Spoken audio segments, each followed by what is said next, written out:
Lie number 6. As long as we look like a good family, we are one. This obviously Caption is pretty, it, IG it, filter it, send it. pretty obvious. Like if anybody would ask this, like, do you believe that if you look like a good family, you are one? People would say, obviously not. But do you actually believe that? Because how many of us are trying to look the part? Mm-hmm. How many of us are trying to show up when we go to church, show up when we go to the event, show up on social media with this image, portraying this image that we have it all together, that we have our kids like in order, that we're good parents and we don't have any struggles and all of this performance. And let me just be honest, guys. People know. People know. We know. That's why everybody can smell inauthenticity. That's why when you had the like 5 or 10 year like big reign on social media where everybody was filtering and posting their best life and all this stuff, coming out of that, people crave authenticity. Even if it's not something they agree with, even if it's not something that looks great, people feel like they can trust people more that are authentic. People know because they're not buttoned up.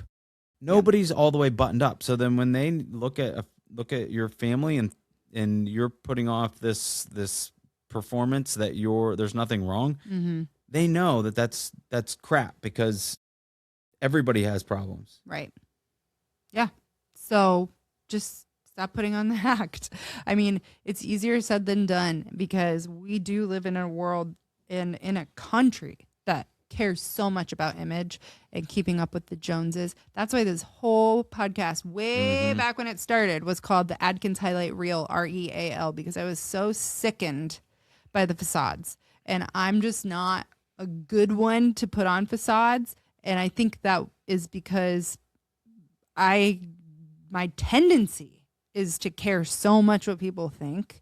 And for a long time, that was a struggle. But then once I realized, like, I mean, we're a mess. And like, there's literally no hiding it. It's when freeing. it's so freeing when you just show up with who you are. Not only is it like, this is who we are. If you don't like us, you Take can or leave see it. yourself out Hit the because road. we can't change who we are. A revelation that I had is like, you could literally be perfect. You could be in the best shape, have a 6-pack, have the best hair, the best style, the best makeup, and the best personality. And there will still be people who have a problem with you. Yeah. So imagine how exhausting it would be to achieve that perfection, right? Now, just be who you are, who God made you to be. There's still going to be people who don't like you, but there's also going to be people who love you. So, and it's the same for your family. Yeah. Just say, this is who we are, take it or leave it, and you'll find your people. And we should always pursue growth in that, but you can also let your struggles and let your mistakes be known and be seen. And that also creates, if you're putting on a show, you really, it makes it difficult to connect with others, to connect with good friends, to have deep, meaningful relationships, because you never truly get to know each other. You get to know people deeper through knowing them more fully, and that means knowing the good, the bad, and the ugly.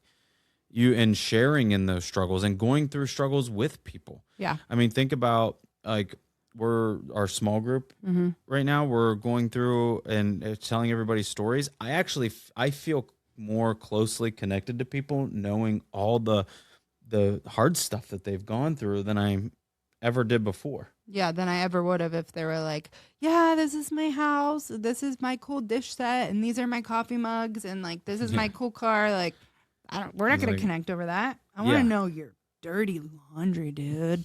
I want to be able to pray for you, you know?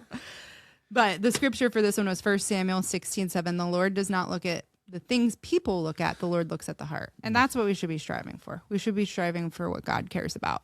And ultimately, what God cares about is what we should care about.